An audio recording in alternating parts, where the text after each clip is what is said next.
this book it won more than 3 awards, but the 3 that are on the cover of this book are all equally important in their own right. This one is the Coretta Scott King Award. And the Coretta Scott King Award is given by the American Library Association, and it is for a book. This won the Illustrator Award, and it is for an illustrator it's for a book that depicts something about African American life. It's either about African Americans, it's an African American author. I mean, it's something that is beneficial to our culture to have this book out into the world. The Caldecott Medal is for, shout out to Aaliyah Jones, who was on the Caldecott committee last year, and this is for the illustrations versus the words. And so this was the book that they chose to win that medal. And then this is the Newbery Honor Award.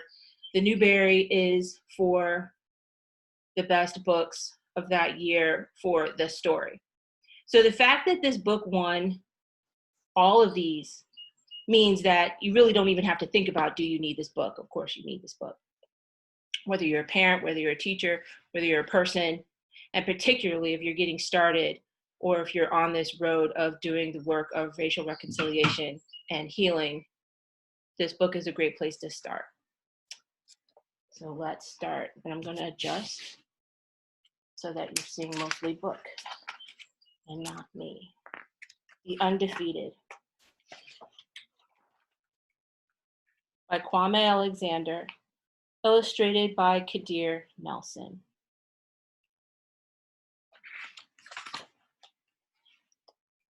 This is for the unforgettable, the swift and sweet ones who hurdled history and opened a world of possible. The ones who survived America by any means necessary. And the ones who didn't.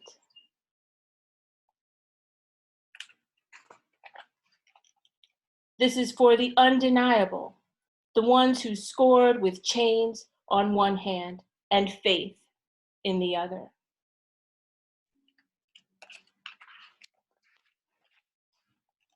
This is for the unflappable, the sophisticated ones who box adversity and tackle vision, who shine their light for the world to see and don't stop till the break of dawn.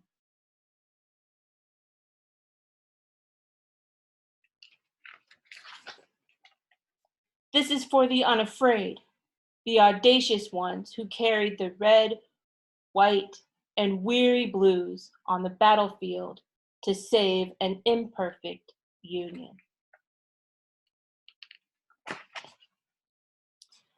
The righteous marching ones who sang, "We shall not be moved because Black lives matter."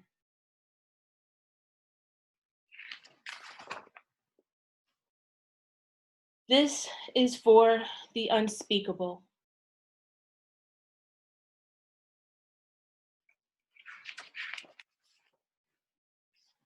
This is for the unspeakable.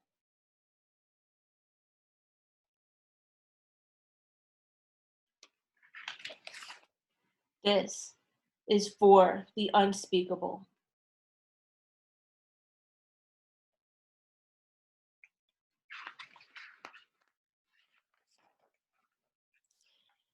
This is for the unlimited, unstoppable ones, the dreamers and doers who swim across the big sea of our imagination and show us the majestic shores of the promised land.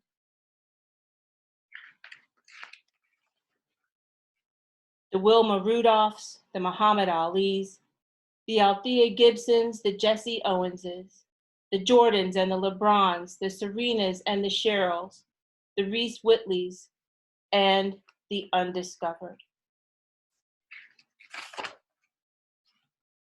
This is for the unbelievable, the we real cool ones.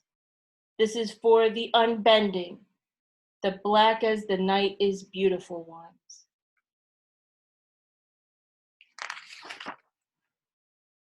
This is for the underdogs and the uncertain, the unspoken, but no longer untitled. This is for the undefeated. This is for you and you and you. This is for us.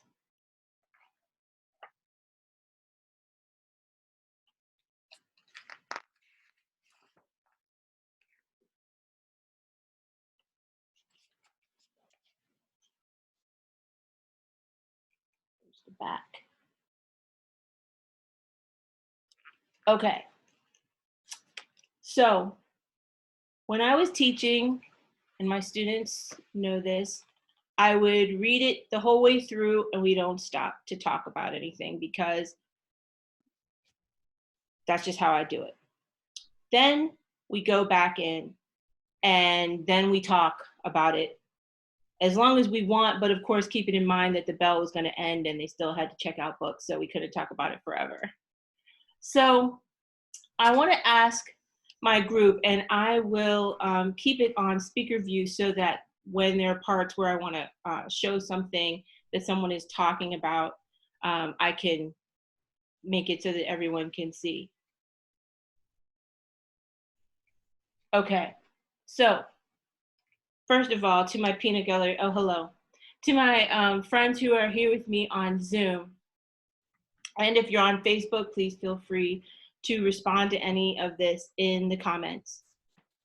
When you saw the cover of this book, what did you think? Did you think it was going to be like it was? Did you have anything different in mind? What do you think?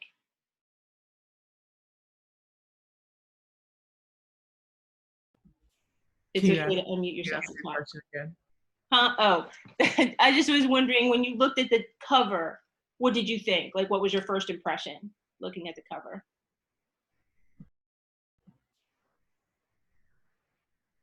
Dark skin. Mm. Darker than many people would put on a book cover. Here we go. Now, who do you recognize? Anybody from this cover? Because I'm going to be honest, there was one person that I didn't know who it was. So is there anybody, who do you recognize?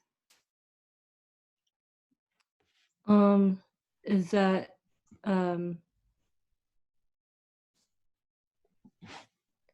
Frederick Douglass? Mm-hmm. Frederick Douglass. I know the woman on the far left is Madam C.J. Walker. Or, well, yeah, over there. Yes, Madam C.J. Walker, correct. Is it Nat Turner? Over here? No, Here? in the center. Here? Yeah. This is a boxer. This is who I didn't know who it was, and he's actually the boxer who's in the book. Of course, your dad knew who it was. I have to look up his name because I forgot. And so he's a person who I feel like I should have known about. Jack Johnson. He was the first African American world heavyweight boxing champion. I didn't know who it was. He is in so many. He's referenced in so much music. Mm. And also, Sandra says her computer overheated. Okay. Yeah, she is outside in Texas. Okay. Well, that's okay. That's all right. So, Nia, can you look at Facebook? Yes. Thank you, because I would ask the girls, but they don't have it. Okay, so let's go back into it. What do you notice on the title page? The words are, I don't know, like scarred.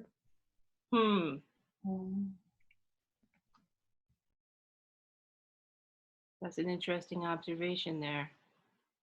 What else do you see on the title page? The words are the biggest thing. I mean, you're right. I feel like whenever artists of any kind, you know, writers and musicians and illustrators, etc., when you use the imagery of birds, it's like this unattainable thing, kind of. It's like an image of that implies freedom because birds and things that fly have the freedom to be anywhere they want to be. And yet it is something that we cannot ever have Mm, ourselves as human beings. We cannot up and fly, which mm. one would argue with here we are, all of us, brown girls and women, there's a lot we're never going to have. But, oh, go ahead, Kaya. And Well, the birds are white, and the book is about Black people. that's true. But what, Is you know what kind it of bird this is? Can you see it close enough to tell? a dove? No, Are they cranes? they're cranes. So does that help have a different thought about them? 'Cause they are white birds. I mean, that is an excellent point that you've made there. But Ooh. do you know the significance of cranes as it pertains to, like, if you're going to use it as a motif? I cannot remember. It seems significant somewhere. Okay, we'll come back to it. We'll come back. We'll keep going. But Do you want to hear some Facebook thoughts? yes, let's hear them. So in terms of people, we're definitely thinking power Mm-hmm. cover, Mm-hmm. Yeah, oh yeah. positive, empowering from Sean Kelbley, Mm. and power from hi Barb, from Barb and from Kitty. Mm-hmm. Yeah. And Kitty also says the birds with freedom, Mhm. freedom from others as well, taking flight. Yeah. And Sean also says, but flight doesn't just happen, it shows the work. Exactly. And that is what Kadir Nelson has done here. So the thing to keep in mind is that this is picture books, unless it's the author and illustrator doing both of those jobs, it's not like they have a sit down necessarily. In most cases they don't, and talk about, here's what I was thinking when I wrote this, so here's what I'm going to do with that. It's when an artist is hired to do this kind of work, particularly an artist like Kadir Nelson, he gets to interpret and add particular things to the words that maybe the author didn't intend. In this case, I feel pretty confident, since Kwame Alexander is overseeing Versify, then he had some say in that. However, that isn't necessarily the case. That said, there's no word about birds or cranes in this poem. So there's this book you probably read when you were in elementary school, Sadako and the Thousand Paper Cranes. I And was so, just going to say, some people are mentioning, I I feel I'm 25 now, but I almost just said Miss Delaney. yes, it's fine to do so. Always Miss Delaney to me. Yes. She said Peace Crane and 1,000 Paper Cranes, and a couple others were thinking of the crane symbolism in, you know, Asia. Mm-hmm. Yeah. So it's definitely peace, and it's also symbolizing the work that goes into it, but that you don't give up. That's the concept that I think is the point here. We'll see how we feel at the end. Let's keep going. So here we have, now this is where teacher friends, it's great to have a classroom set, because in the back of the book, first of all, you have a note here from Kwame Alexander all about his impetus to write this. He started writing this when Barack Obama was elected. And so then it has undergone some transformations to get it to the point of being in this picture book. So he writes all about that. But then we get into the historical figures and events featured in the Undefeated, except, my friends, some of the people who are on the cover are not included back here. And the people who have phrases and lines from their poetry, they're also not included back here. So to me, like, that's the one thing for a takeaway, that if you really want to be thorough with this, you need to include Frederick Douglass, James Baldwin, Maya Angelou, and Madam C.J. Walker in your conversation, or say if you were to use this and then have kids choose biographies to do. I mean, you have over 30 days of people to, and that's not even including the concepts. So anyway, just saying. But what I like about this is, I mean, I am a full-grown adult and I don't know everything. Picture books can teach me something. So I know who this is. Girls, do you know who this is? This is Jesse Owens, who won, I want to say, 4 Olympic gold medals at the 1936 Olympics, which was in Germany. So just dwell on that for a while. 1936. Okay. And then Kadir Nelson, there's an NP. I'm going to put all these links. This is going to be on YouTube, and I'm going to put all the links that I'm mentioning there. There is an excellent write-up that a teacher did, a professor actually, all about things that you can do with teaching this book.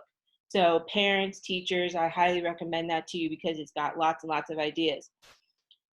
But Kadir Nelson did an interview on NPR about this book. And so he talked about how this page here, this is his style. You see in this book that Kadir Nelson is amazingly talented because he can make his art look however he needs to make it. But this is his signature style here. And you can see in the faces of this family, everybody's got their own personality, but yet they look, similar.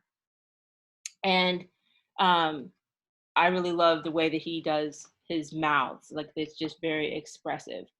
But this is a family from slavery. And you can see that on their faces, but you also see a determination on their faces. I mean, this is a family in their Sunday best. This is according to Kadir Nelson. I'm not making this up. And so these are the ones who survived by any means necessary.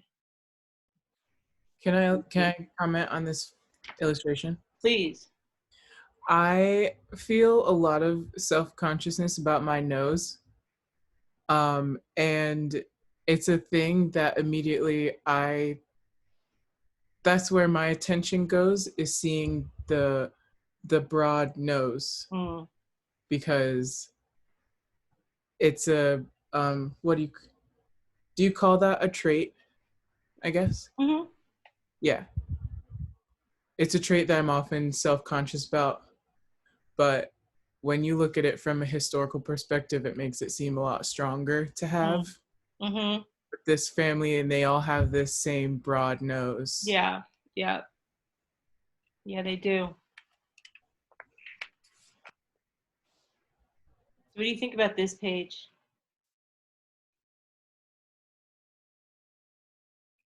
You don't have to say anything if you don't want to. We can let it speak for itself. I think of it like it's all white. That's what I noticed first. So this page represents the ones who didn't make it.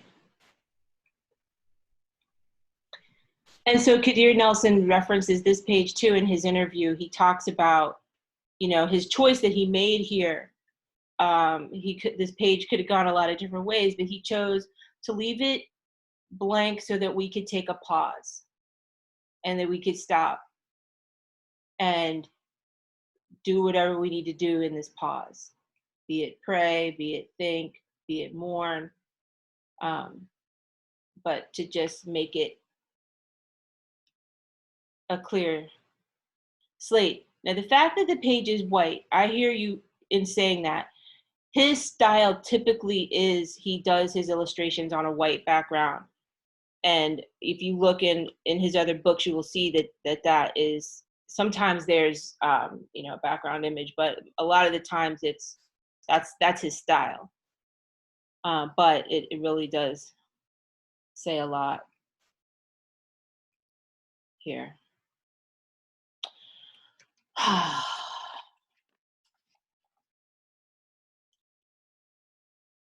So this is this is for the undeniable, the ones who scored with chains on one hand and faith in the other. Any thoughts here? Can you repeat that Go ahead. word? Scored. The ones who scored. Uh-huh. So the thing about this book is Kwame Alexander first wrote this because in a sports type of a mindset. There's another version of it that you can watch. It's like about a minute and a half. And ESPN hired him to start their website, The Undefeated. And so he transformed his poem, the one he started in 2008, which is this poem, but along the way, it had all sports references, which is like, duh, it's ESPN. And so that language is still here. But again, Kadir Nelson interpreted things differently. So that's it. That was his prerogative as the artist, which I'm glad he did. About the, so Sean said, and I don't know what this means, Mom, maybe you do. That page, Miriam, remember the German word for monument means, quote, think time. What's that? I don't know exactly what he means by that, except to say that well, he should say more about that. I don't want to speak for him. Okay. He will. Okay. See, Sean is a friend of mine. We were both English majors at Ohio University. Shout out to all of my English major friends, which is also Kitty. And so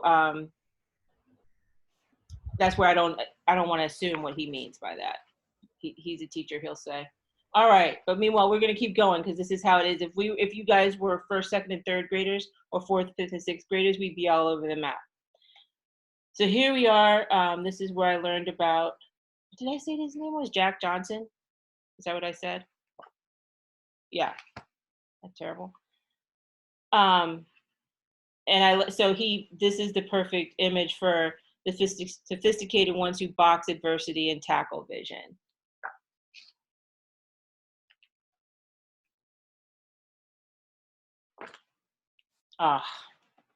Okay. So, one thing I always ask when I was teaching girls, you remember I would ask you, what's your favorite page?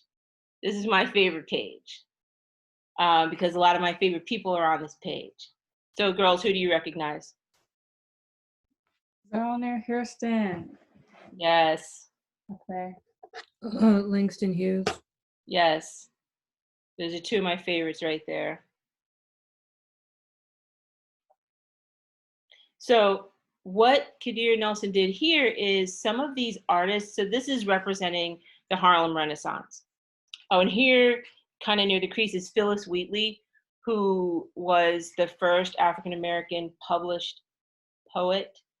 And when I was young, I had books of her poetry, her book of poetry, and books about her. I used to love to read about her because I write poetry also. But what he did for the artists was draw them the way that their art looked. So, which I thought was fascinating. Here's Ramir Bearden, Henry Tanner.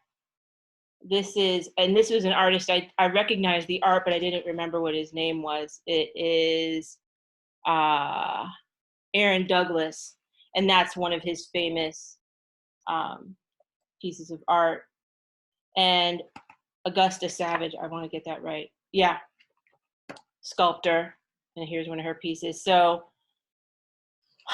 I mean, what can I tell you? Kadir hit it out of the park with this page. Whenever it's mostly colorful and you see, like, you don't have that lot of white space, to me, that is showing just how powerful the Harlem Renaissance was.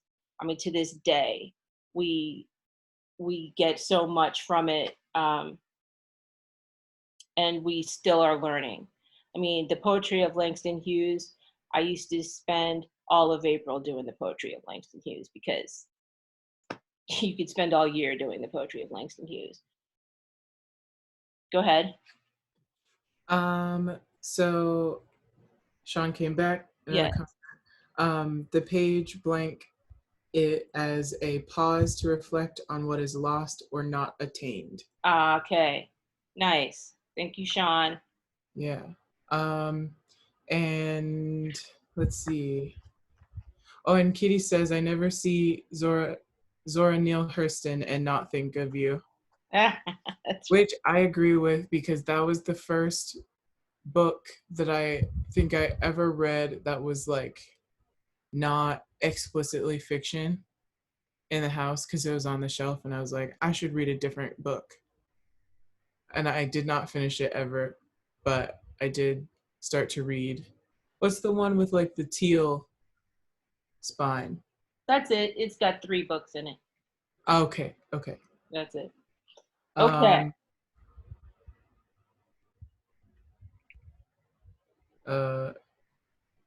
And Cindy says, do you know if Florence Price is in this book? I don't think so. Okay. Let's see. Okay.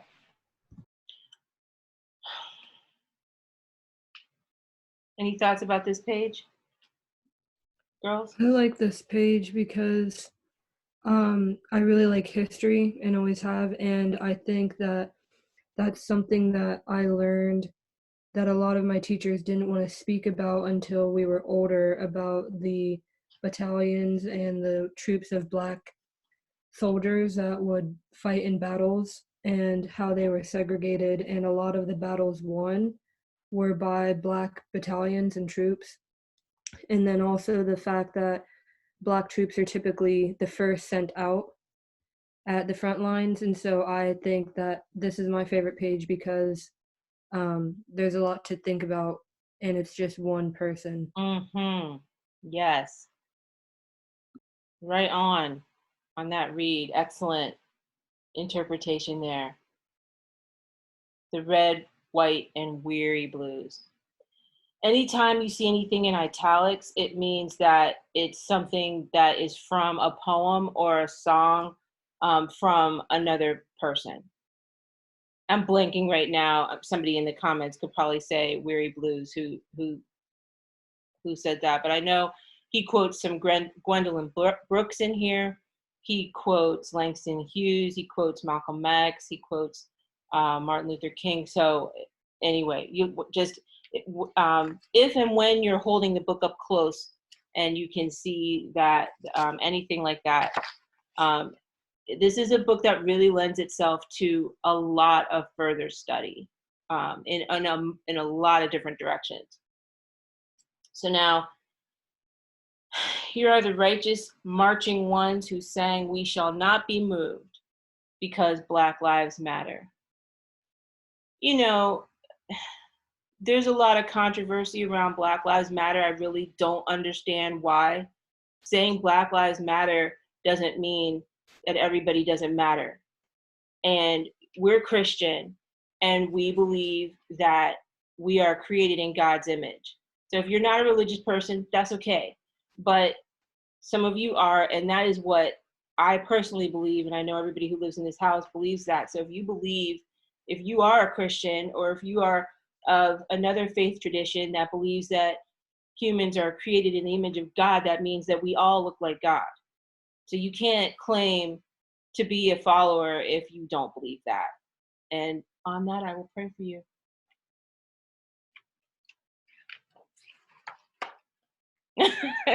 Okay. Now, this is the triggering page that, we don't want to put into our school books either, do we, Kaya? No.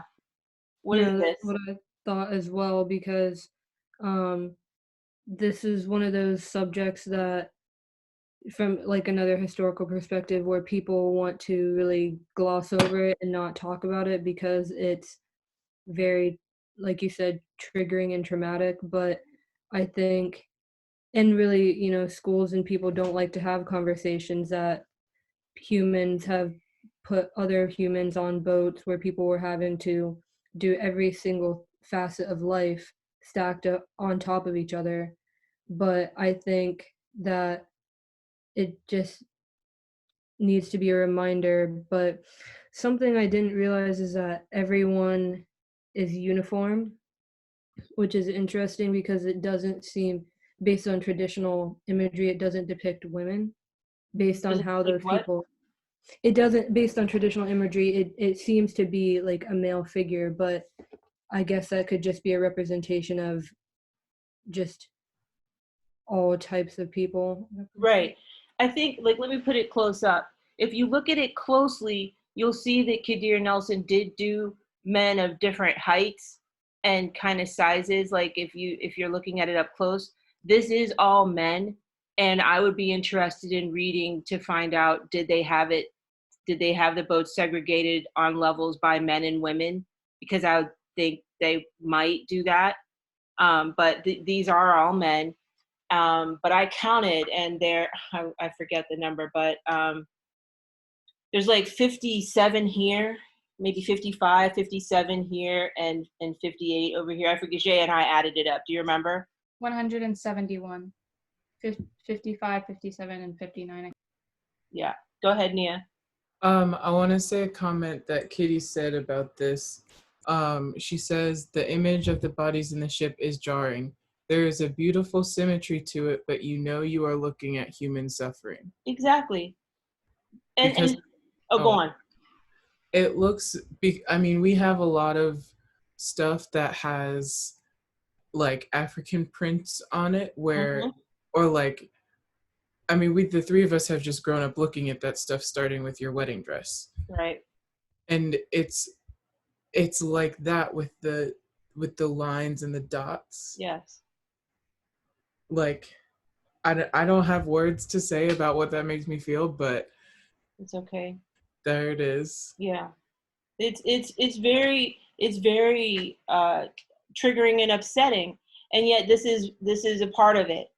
So I appreciate the fact that Kadir Nelson did not ignore this and leave it to be undiscussed, continue to be undiscussed. So here's another unspeakable. Do you know what this is, girls? So 4 little girls who were bombed in church. You know what? I don't usually do this, but I'm just gonna keep going. And then this one looks really different from the other two. This is in the style of a photo from that time. And this is very colorful and bright, and yet I don't know if you can see what this is or who.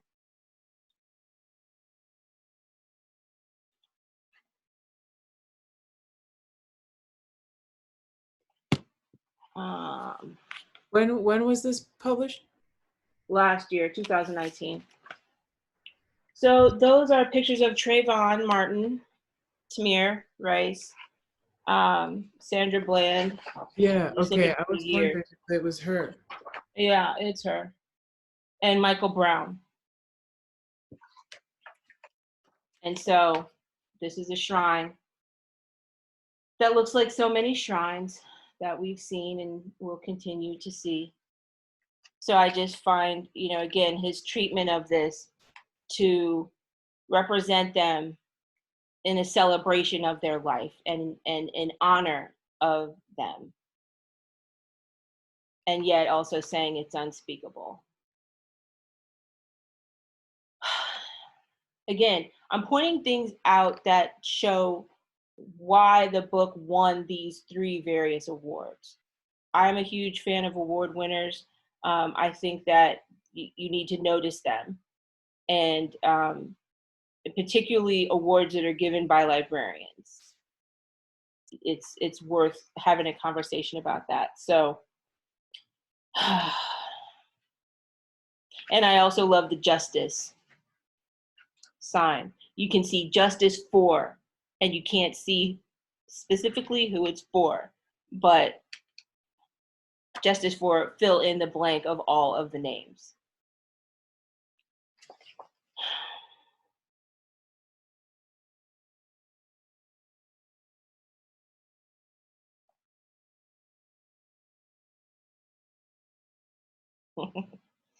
I love how he depicts Dr. King. This isn't the only image that he's done of Dr. Martin Luther King, but it's like it looks like a Kadir Nelson, Dr. Martin Luther King. That's why I love it. Any thoughts, girls? We can keep going. I just like that every person looks like probably the way they looked in real life. Like nobody's depiction of Martin Luther King made him look tired. But this picture is making Martin Luther King look tired. I Look at his love that. bags. Yeah. And look at his eyes. He is like, yeah. When are you gonna listen? He's looking right at you. Yeah. He's not looking off to the distance. People like to do that look, you know, that I'm looking over there to some other people. No, he's looking at you. He's looking at you. So here's our sports page. Anybody that you recognize here? Should I get it closer?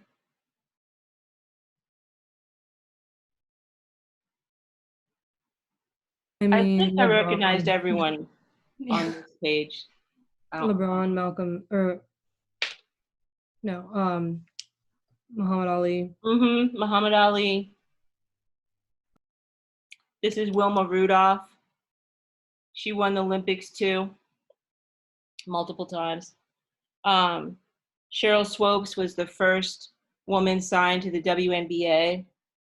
You got Michael Jordan, you got LeBron over here. And then who else is in here? Althea Gibson was a tennis player. And of course, Jesse Owens is here again. And then we have Reese Whitley, who at 15 won the Olympics for swimming. So we're really spanning time here with, I think all these people. I feel like they must have all been in the Olympics. I don't know. Maybe now I have to check my facts on that. I don't want to say that and be wrong. But basketball is in the Olympics, so it's entirely possible. And have you noticed the cranes? Cranes are still here. They're still flying. Now the music. You couldn't leave this book without the music. Do we have any cranes? Yeah, there's some. So who do you recognize here, girls? My girls. Nat King Cole. Who else? Is that Louis Armstrong in the crease there? Young.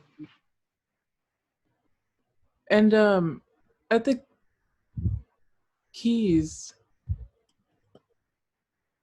Thelonious Monk. Okay. Yeah. Is anyone on Facebook guessing? Oh, go ahead, Kai. Is Aretha there? No. Ella. Yeah. It's Fitzgerald. And this is Sarah Vaughan, who I was telling, I think Jay is your Auntie Joy's cousin. What? I know, right? Duke. And of course, you know who that is with the flower? The big. Billie Holiday. You know why? I was wondering, I was like, I feel like I should know. And it is because there's so few pictures of her because she died so young. So, what do you think about this? I You just feel cool. I said before that I haven't really seen a lot of these people young, so I didn't recognize a lot of them. Yeah. A lot of times you see them when they're older. Yeah, that's true. Or the like token photo that they put in textbooks. Yeah. If you learn about them at school, I mean, let's face it, you know. Anyway, okay.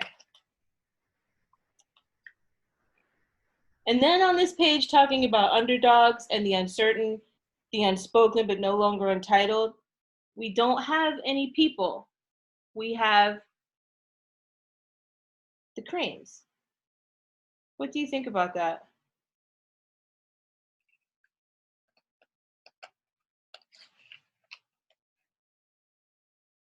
I frankly don't know, and I don't like that because, like, untitled, I don't really get that.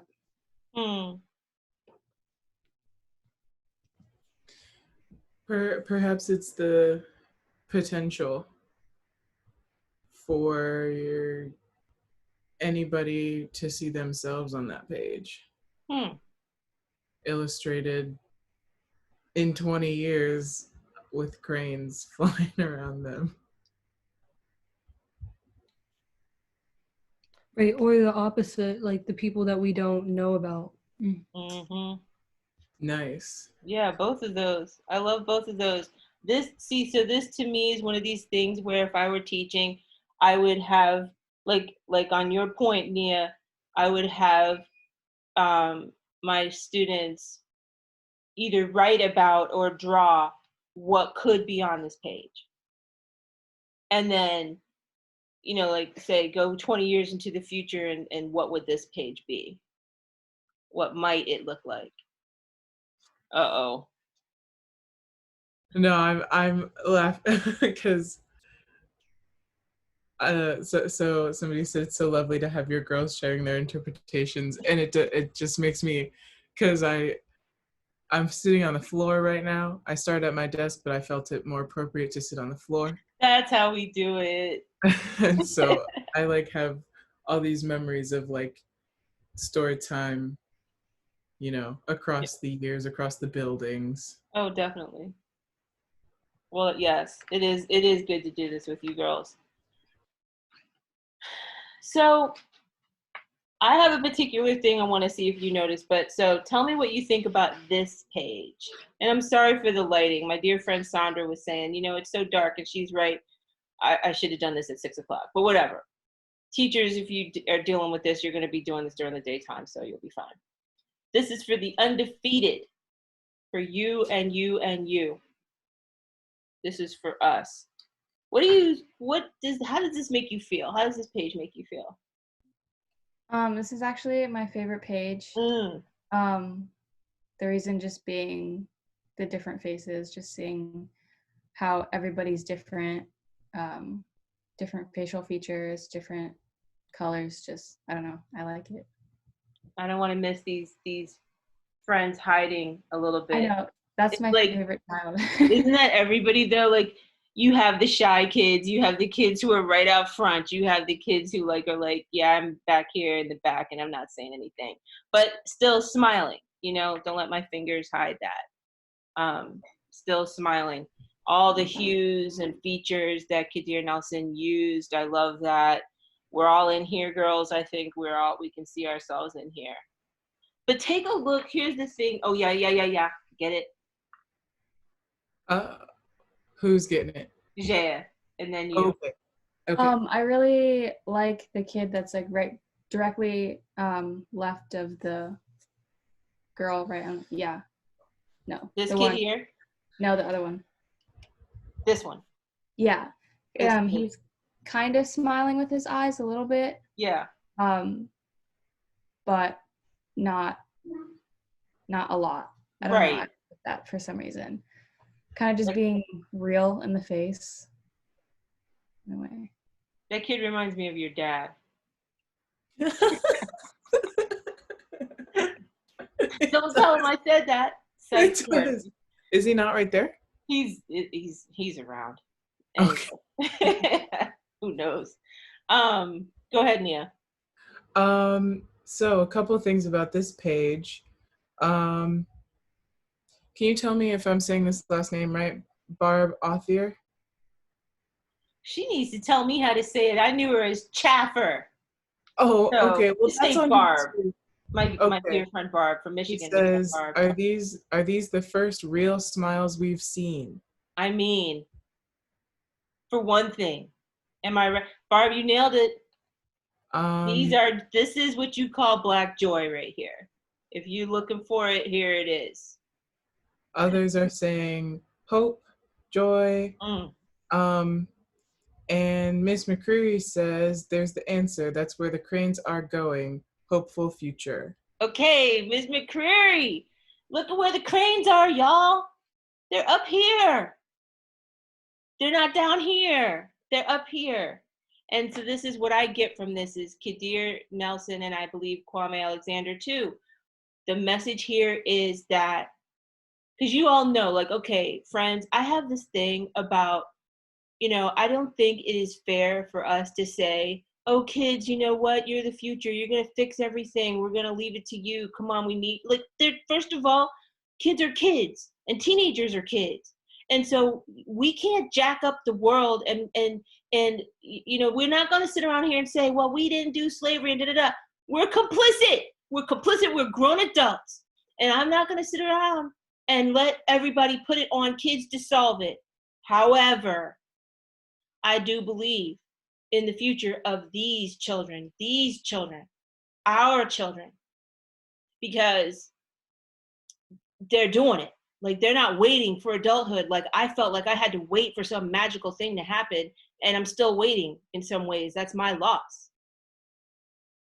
And a loss of the world, honestly, for those of us who have gifts and didn't fully live into them. But these kids are like, we're not waiting. We have TikTok. Anyway, they're doing it. Am I right, Ja? She knows what I'm talking about. Oh yeah, I mean, all I was gonna say was, I guess this page reminded me of us because I think a lot of people, I wouldn't say look up to us, but they think of us when they think of people who are able to articulate concepts like this, but also maintain being happy.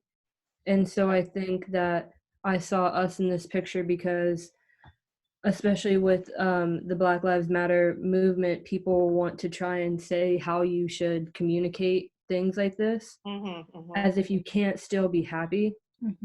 Right. But we can be happy because we're still going to be those Black girls that are in this picture. That's right. Yeah. So It's almost like I see a different color aura coming off of each of the different children. It's like still bright, but different colors. Right. And this is where again, you're seeing the genius of Kadir Nelson's ability, his artistic ability to have in other pages in the book, like that slave family, they also had a shine, but it's not the same kind of a thing. Because we don't also want to imply that people who were slaves were never happy. Like, or people who were domestic servants, or people who were sharecroppers, or people who, like that's sort of, it's kind of a privileged concept to say you have to have fill in the blank to be happy. Oh no, we know how to create happiness, do we not? We do anyway. Okay, so let's go here. And here's where you have Kwame Alexander's note. And then again, I just want to show you, this is 1, 2, 3 pages of information about all of the people who we saw. Almost all, as I noted. It isn't all of them. So you're going to have to do your own research on that. So there it is. It's almost been an hour. I could teach this book for a solid month and not cover everything that we could talk about and discuss. So just to wrap up, I would just encourage you to, particularly my teacher friends or parents who are going to be doing some additional education at home with your children or for yourselves, to increase your education on all of the types of topics that were in this book, here's just a couple of ideas. You could choose one person. Again, this is, don't wait for school to start for this, especially adults. You can get on this immediately. Choose one person a day to learn more about. And don't forget about the folks on the cover. Kwame Alexander is a poet. You could take the opportunity to learn more about some of the poets that he references in this book and read their poetry, including but not limited to two of my favorites, Gwendolyn Brooks and Langston Hughes. You could choose a time frame from this book to delve into. Choose from the following, choose multiple. Slavery, the Middle Passage, Civil War, post-slavery, Jim Crow, Harlem Renaissance, civil rights, Black artists, Black writers, Black athletes, Black musicians, and current events. Last but not least, unknown and unsung heroes. And make sure that when you're doing your research, my friends, remember Miss Miriam always tells you, check for bias and other such things in your source material. Know where you're getting your information. Don't just go to Wikipedia and think you've done a thing. I'm not having it. Let's see what else. Oh, and don't forget about getting into these authors more. An illustrator, Kadir Nelson, has illustrated many, many books. And Kwame Alexander has written over 30 books himself. So do yourself a favor and look them up at the library or at an independent bookseller on a website near you. So thank you for joining me if you're on Facebook. Thank you for joining me in the future, all of those who are going to watch this on YouTube. This is the first pilot episode of what I will be doing more of in the future, because my favorite thing in the world to do is talk about books. And my next favorite thing to do is talk about anything with my children. So until next time, peace.